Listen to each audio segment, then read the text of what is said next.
Welcome to the Power of One. Today I am going to be speaking with Miss Jeffrey, a good mother, and her son was murdered on the streets of Philadelphia. Calvin, a good young man and a great son. There are often times people are saying, what's going on with these parents? And gun violence is affecting so many children, and these parents aren't doing anything. That's not always the case. Calvin was loved by his mother, his father, and all of his family members. Calvin was a good young man. Bullets do not have names, and they can affect all of us. Welcome to the show, Miss Jeffrey. Tell me about June 9th, 2023. So on June 9th, 2023, my son, Calvin George Johnson IV, he was murdered in the Strawberry Mansion section of Philadelphia. He was actually leaving a party, a teenage party. Him and his friends were waiting for an Uber outside, and they were approached by 4 young men and attempted robbery. And he was outside with 4 other boys. That was his friends, and all of them were being robbed. And my son CJ, we call him CJ, he was shot 3 times during the robbery. And according to his friends, the reason was because he was moving. And the suspect said he was moving too much. He kept telling him to keep still, and he moved, and he got shot 3 times, and he passed away at the hospital. He was invited to this party. It was an Instagram party. So I don't know if you're familiar with Instagram parties. What happens is the kids, usually an adult, because it normally is a teenage party, so usually an adult provides a location, food, drinks, and is usually it's thrown for their child. So the child usually asks and they throw a party, and of course the parents have to comply, and it just turns into a big party with over 200 or plus kids outside in the streets of Philadelphia, Strawberry Mansion section. This one particularly was in Strawberry Mansion, and it gets circulated through Instagram. We live in the county. We live in Delaware County. So we barely travel to the city. My son really doesn't go to the city except for on the weekends when he visits his father's side. And that day, he informed me that he was going to visit his father. And he left in the Uber, which he always takes Ubers to go wherever he normally wants to go. And it's normally just his dad's house, and my house, and sometimes the school. But he took an Uber around 6:30 that evening. Said, "Mom, I love you." I said, "I love you. Call me when you get there." He got there. He called me. They tell me he made it. And I proceeded to go to sleep. So I went to sleep because 2 days before that, I had a medical procedure, and I had to take pretty much a heavy narcotic, which caused me to fall asleep. And I fell asleep around 7. And the next thing I remember is waking up to police at my door. So, and that was around midnight on the 10th. I was waking up, looked on the ring camera, got up, and that's when the police told me my son was shot. And that was just like the worst night of my life. I couldn't believe that it was my son. I couldn't believe it. I went into like a state of shock, like it couldn't be him. I need to know, I need to see him, I just didn't believe it was him. I couldn't believe because he was quiet. He was a good kid, glasses, braces, he ran track for his school. He would always just be smiling and just a loyal friend and brother and son. And He definitely wasn't into any kind of trouble. He definitely never even held a gun in his life. I mean, my husband is a Philadelphia police officer, and he knows about gun safety because we teach him about guns and safety of guns and what they're so supposed to be used for. And, but he's never even handled a gun. He's never even really been involved with anything this probably serious ever. That he just didn't know how to handle himself. I believe that he was very scared at the time. He was diagnosed with a nervous condition and nervous tic disorder from his doctors at CHOP, and he just couldn't keep still. He had ADHD, and he was diagnosed when he was 3 years old, and he was on medication. And he always had like a nervous condition where he would move a lot. And when his friends told me, they witnessed it, they saw everything that happened, and they were right there, and they were like, the suspect kept saying, don't move, don't move. But CJ has a nervous condition and he moves a lot. So I believe that is probably the main reason why CJ, out of all the kids, was the one that got shot. Because I feel like he was moving because he would move all day long. My son had a bald patch in the top of his head because he would pat his head. Because he had that nervous tic that he would pat his head all day long. And especially when he was nervous, he would pat his head all day. And it just, I believe that was the reason, why the child shot my son. And now, when the detectives came to your house, you said that they said that your son was shot. Did they also say that he was pronounced? So no. So as I said, I'm familiar with police. I'm familiar with the force. My husband's a police officer. They are not allowed to tell you that someone passed away. So what they do is they escort you to the hospital, and then a medical staff is supposed to tell you. But that wasn't the case with me. As the officer, who I knew personally, was telling me about the incident and that he was shot and what hospital he was in, the mother of the girl who she threw the party, ran up my driveway and came up to me, past the police officer, and started screaming, yelling, saying, I threw a party, your son was shot, he didn't make it. So that's how I found out. Of course, it wasn't verified or anything at that time, but I believe that because she was present and she was there and she lives in that area, that I believe that she was correct. I believed at the time that she was correct. So I immediately just passed out.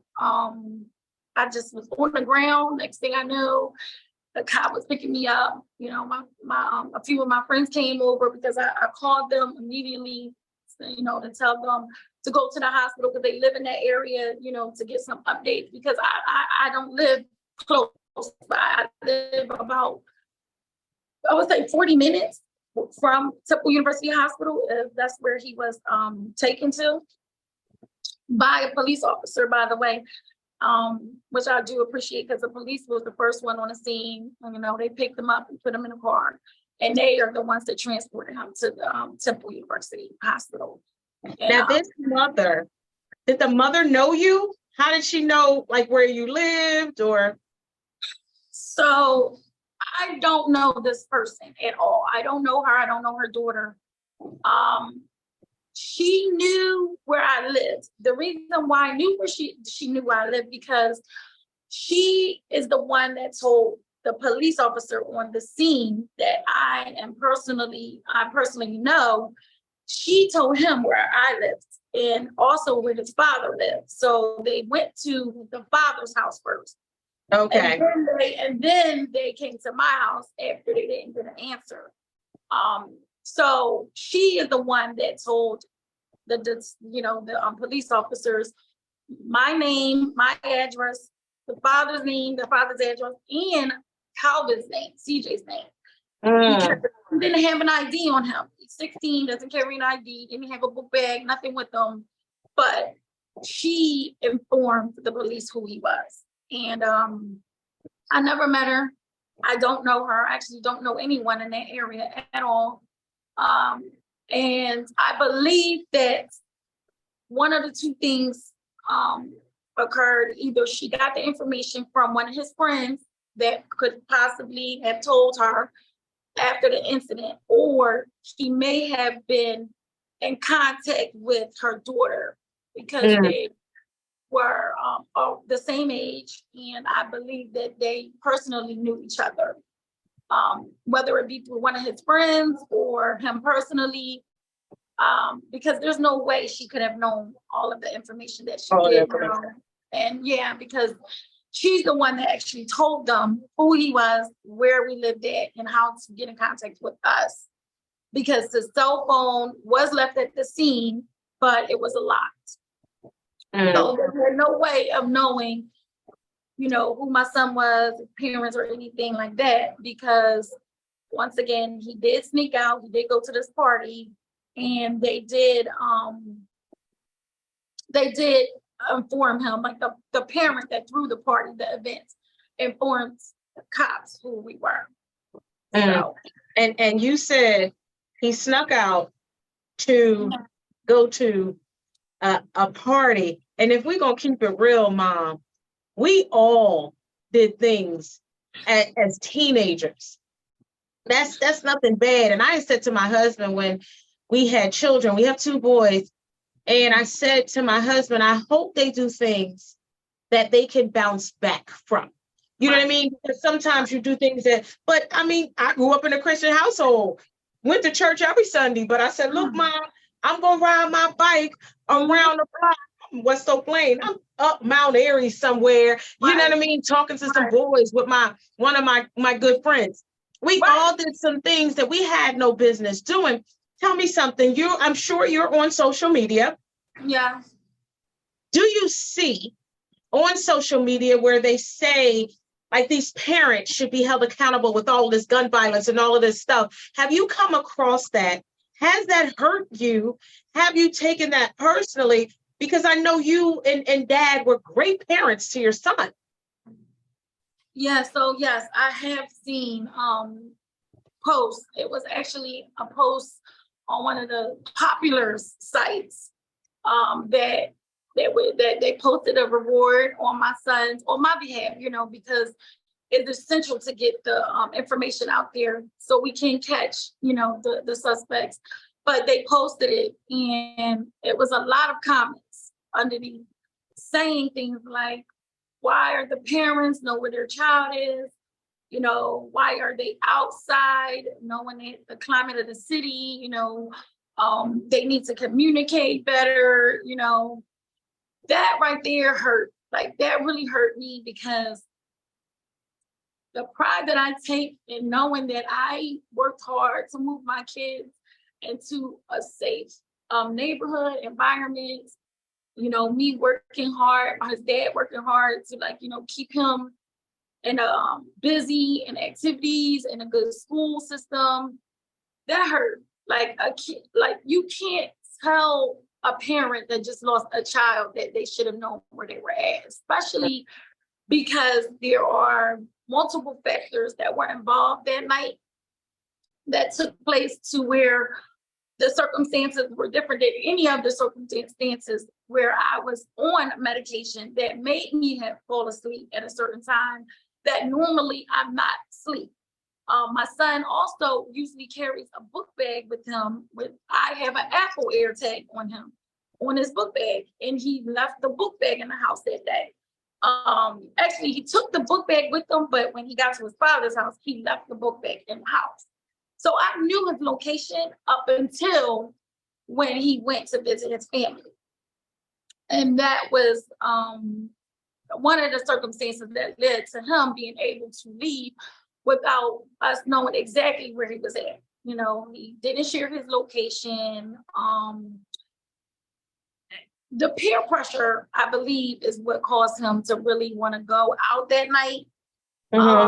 He normally never goes anywhere, ever. Like, the only places that my son usually goes to is his father's house, school, and then sometimes he would ask me, Mom, can I go to the mall? And it would be like the King of Prussia Mall or the Springfield Mall, where I can drop him off, or, we can, we know where he's at. Because like I said, I never wanted him to go to the city. I never wanted him to have any involvement in the city, but he did have friends at his father's house that he became very close with. And they are the friends that were kind of pressuring him into going out. And we've all experienced peer pressure, like no other. Like some of us have kids young, or some of us, smoke or drink, or, early. And just think about that one thing that you've done that could have paused your life, that could have paused you, and your parents didn't know about it. Or if they did know about it, they didn't know the extent of what you did. So it's like, I feel like for them to say anything about our parenting is way out of line, because CJ was not a street runner. He wasn't a kid that was outside at all. He always stayed in the house. It was just this one time he decided to put everything aside that we taught him, and the pressures of his friends getting him to come outside made him go to the party. Now, mind you, it wasn't 2 a.m. It was 9:30 at night. It was 9:30. It was 9:30. He was in the house. He wasn't even outside. To be honest with you, this is what happened. My son was at the party. They started fighting at 9 o'clock, around 9:15. Started fighting. It was a big fight. Remind you, it was 200 kids outside. Him and his 4 friends runs into the house, to the mother's house that was throwing the party. So they're in there for shelter. They're in there for safety. They're calling an Uber. Now they're in the house. They're not outside. They're not running the street. They're in the house. They're calling their Uber. The Uber would not pick them up. Sometimes if you get an Uber and the distance is too far, they don't want to pick the ride up, or if the area is bad, they don't want to pick the ride up. So multiple friends of his, including him, was trying to get the Uber that night. The Ubers were not picking up in time. So the mother that threw the party around 10 came in the house and put them out of the house. So she basically told them to go outside and wait for their Uber. And I guess they were trying to explain to her, according to his friends, that they wanted to try to get a ride to go home because they live far. She still insisted that they leave out of her house. So them being respectful, they left the house. Right. And as they're walking to try to go to a different location to try to see if they can get an Uber, which is in a more well-lit area, right, on 32nd Street, which is down the street from the house, that's when they were approached by the suspects. Tell me. It wasn't like they were running the streets or walking the streets. People don't know the whole story. So why comment on something that you don't know? You don't know the whole story. Right. A child was lost, a kid, a 16-year-old child. No, not an adult, not a gangster, not a drug dealer, nobody like that. It was a child, an innocent kid. Yeah. Tell me about the day of the service. Oh, wow. Were you there mentally? Was it just, you were just running on autopilot? Did he have some of his friends from his school there, teachers there? Walk me through how horrible that time in your life was. What I can tell you is it was a blur. I was admitted to the hospital within those 2 days that I thought my son was missing.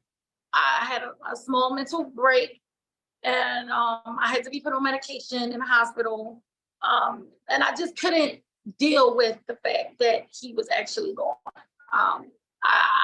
In my head, I'm thinking it was the wrong child because I didn't get a chance to view his body.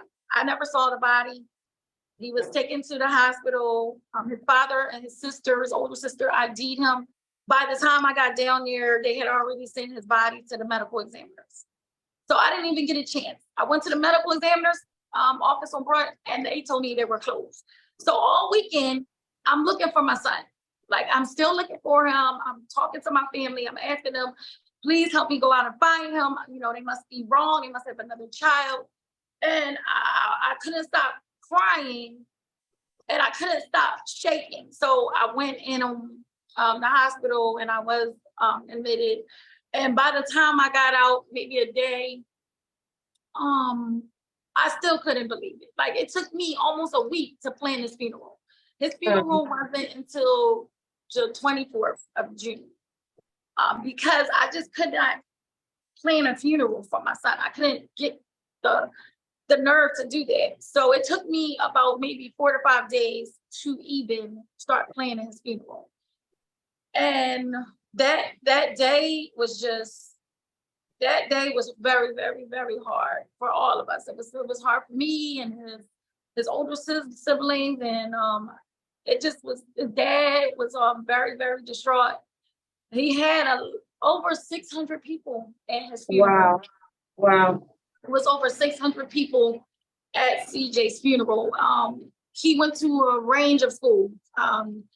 He was in Philadelphia when he was younger, going to Abby Anderson, around the Miller Street, Baltimore Avenue area. He also went to Delcia Regional High School, which is in Franklinville, New Jersey, for about 5 years. So he had teachers from grade school. I'm talking about kindergarten. The principal from the school came. All of his teachers came. My family on his dad's side, the pastor, Councilman Kenyatta. It just because we have people that we know in the council and the city of Philadelphia. Since my husband is a cop, you know, most of them came. The mayor wrote a letter for him, citation of recognition from the mayor's office. It was just a really, really huge turnout, but it was a blur to me. I couldn't, once I saw my son at the end of the aisle and in his casket, I couldn't even see who was around me. Everybody around me told me later that it was a really, really big funeral, but I couldn't. I know I had to get a big church because of the love that CJ just was a good kid. He was only 16, but he touched a lot of people. Like I said, he went to 3 different schools throughout his life, and all of the staff and the teacher, and not to mention my second family is Children's Hospital. I work for children. I'm a nurse, so all of my family from Children's showed up. All of the directors, the doctors, you know, the staff, they all showed up for CJ because he's been a patient of theirs since birth. So they know him. They see him every year, 4 or 5 times a year. We come in, we have events, he's always there. So they're familiar with him. They're familiar with him in depth. So it's just so many people that love CJ. Like, the smile that he would just give you, like, he wasn't a mean child. He never had a mean look on his face. Like, sometimes he would smile so hard, especially when he got his braces. He embraced the braces, you know, he would smile like he had diamonds on his teeth. And we will always make a joke like, you think you got golds in your mouth because you had braces? Like, he would always just smile at you. And this is a child that carried the Bible in his book bag. Never had a bad word to me. Never, ever talked back to me.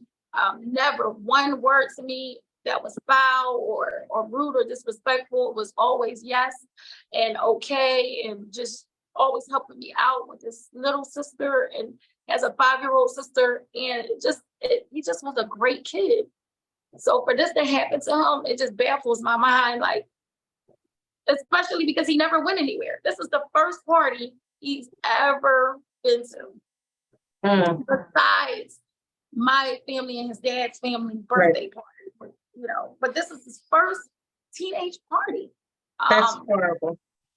That is so horrible. And I say to the shooter and to all shooters, when you take a life, you affect so many people.